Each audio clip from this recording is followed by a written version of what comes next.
राहुल जी ने हम लोगों के साथ एक मीटिंग में कहा था कि 2027 तक का इंतजार करो। 2027 आते आते नरेंद्र मोदी इस देश के प्रधानमंत्री नहीं रह जाएंगे। हम सारे लोग चौंके उस समय। हमने कहा भैया कैसे? बोले उन्होंने कहा कि जब मैंने कहा था ना कि कोरोना की सुनामी आई थी, आई कि नहीं आई? मैंने कहा आई थी। उन्होंने कहा मैंने कहा था ना कि नोटबंदी इस देश का सबसे बड़ा घोटाला है और देश की अर्थव्यवस्था को तबाह कर देगा। तबाह हुई या नहीं? हमने कहा हो गई। बोले मैंने कहा था कि जीएसटी गब्बर सिंह टैक्स है, हुआ कि नहीं हुआ? मैंने कहा हुआ। तो बोले फिर ये जो कह रहा हूं ये भी होगा, देख लेना। आने वाला वक्त सियासत की पिच को बदल देगा। ये हिंदू मुसलमान करेंगे और लड़के चौराहे चौराहे खड़े होकर के नारा लगाएंगे कि मोदी जब जब डरता है हिंदू मुस्लिम करता है। और बच्चों ने नारे लगाए या नहीं लगाए? जो डर का गुब्बारा बना हुआ था उसको फोड़ दिया। छोटी छोटी बच्चियों ने ऐसे ऐसे वीडियो बनाए कि पूरा इंस्टाग्राम भर गया। भर गया था कि नहीं भर गया था? आपको भी वो नारे सुन के मजा आ रहा था कि नहीं आ रहा था? मजा आ रहा था ना?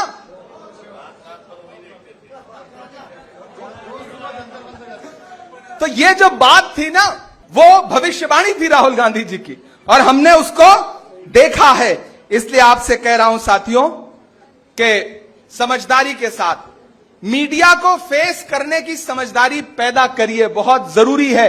आज के दौर में है क्या कि मीडिया बाहर कैमरा लेके खड़ा है, माइक लेके खड़ा है, आपको पता भी नहीं है कि आपसे किस विषय पे सवाल पूछा जाएगा, टॉपिक क्या होगा, और माइक मुंह में लगा देते हैं। आप जवाब ना दो तो यह होगा कि आपने जवाब नहीं दिया, भाग गए सवाल से, और जवाब दिया तो वो एजेंडा उनका पूरा हो जाता है, क्योंकि सवाल ही ऐसा है। मैं एक दिन पार्लियामेंट में पहुंचा असलम भाई, तो मीडिया के कैमरे लगे रहते हैं, मुंह में घुसेड़ के माइक उन्होंने पूछा कि असम के मुख्यमंत्री हेमंत विश्व शर्मा ने कहा है कि मुसलमान 4 शादियां करता है, आप क्या कहेंगे इस पर? एजेंडे का सवाल सुनिए। तो मैं ठहरा, मैंने कहा भाई मुझे आज तक पूरे हिंदुस्तान में कोई इंसान ऐसा नहीं मिला जिसने 4 शादी की हो, और मुझसे क्यों पूछ रहे हो, मैंने तो अभी एक भी नहीं की है। अच्छा, ये कहते ही उनका एजेंडा ध्वस्त हो जाता है। बोले इमरान भाई इसको हम कैसे चला पाएंगे? मैंने कहा भाई ये तो फैक्ट है, मैंने नहीं किया है। अगर किया होता तो पार्लियामेंट में दर्ज होता, तो फैक्ट भी नहीं चला पाएंगे आप। बोले नहीं, लेकिन जो हम पूछना चाहते थे आपने वो जवाब नहीं दिया। तो हमने कहा तुम्हारे शब्द हमारे मुंह से थोड़ी निकलेंगे, तुम्हारा सवाल कुछ भी हो, हमारा जवाब होगा। और ये याद रखना कि आने वाली सदियों में किसने सवाल क्या किया था ये याद नहीं रखा जाएगा, आपने जवाब क्या दिया था ये याद रखा जाएगा। इसलिए बहुत सोच समझ करके हर विषय पे बोलने की जरूरत नहीं है। ये छोटे छोटे गांव में जो यूट्यूबर हैं वो चाहते हैं कि ऐसा वीडियो आप दे दीजिए जो वायरल हो जाए, लेकिन उस वायरल वीडियो से कभी कभी संगठन का, पार्टी का नुकसान होता है। इसलिए ऐसी कोई गलती नहीं करना है, बहुत नपातुला बोलना है। याद रखना आपका नाम काफी है वायरल करने के लिए। इसलिए जब भी कुछ बोलो तो यह सोच के बोलो कि बाकियों की कॉपी अगर 100 नंबर में जचेगी तो आपकी कॉपी 500 नंबर में जचेगी। इसलिए उस हिसाब से जवाब देने की कोशिश करना, और लोगों को जोड़िए, मेजॉरिटी के लोगों को जोड़िए, अल्पसंख्यक समाज में जो बाकी लोग आते हैं उनको जोड़िए। जिस तस्वीर में एक पगड़ी दिखाई देती है उस तस्वीर के मायने बदल जाते हैं। एक जैन समाज का कोई साथी बैठा होता है तो उस तस्वीर के मायने बदल जाते हैं। यह ऑप्टिक्स और नैरेटिव का जमाना है। इस ऑप्टिक्स और नैरेटिव को समझ के आगे बढ़ेंगे तो कोई आपको रोक नहीं पाएगा। कभी मोहसिन नकवी ने कहा था कि वो दिलावर जो सियाह शब के शिकारी निकले, वो दिलावर जो सियाह शब के शिकारी निकले, वो भी चढ़ते हुए सूरज के पुजारी निकले। सबके होठों पे मेरे बाद हैं मेरी बातें, मेरे दुश्मन मेरे लफ्जों के भिखारी निकले। मेरे दुश्मन मेरे लफ्जों के भिखारी निकले।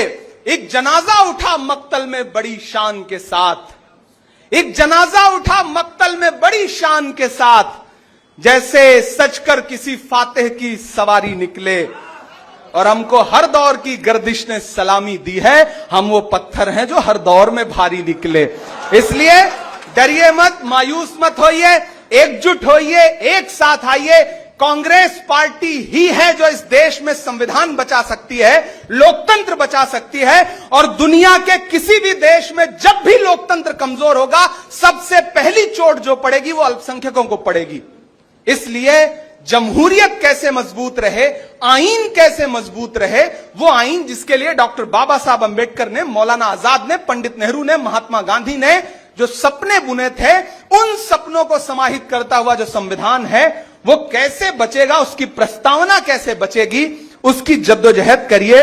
एक बार फिर से आप सभी साथियों का बहुत शुक्रिया अदा करूंगा। और 22 तारीख को जो राहुल गांधी जी का कार्यक्रम है वो कैसे सफल से सफल, मतलब पूरे देश में अब तक जितने छात्रों की गूंज का कार्यक्रम हुआ है, राहुल जी को भी भरोसा है कि पुणे का कार्यक्रम उससे कई 100 गुना ज्यादा सफल होगा, क्योंकि उन्हें पुणे पे भरोसा है, महाराष्ट्र कांग्रेस पे भरोसा है और यहां के स्टूडेंट्स पे भरोसा है। तो एक बार फिर से आप सभी साथियों का बहुत शुक्रिया अदा करूंगा।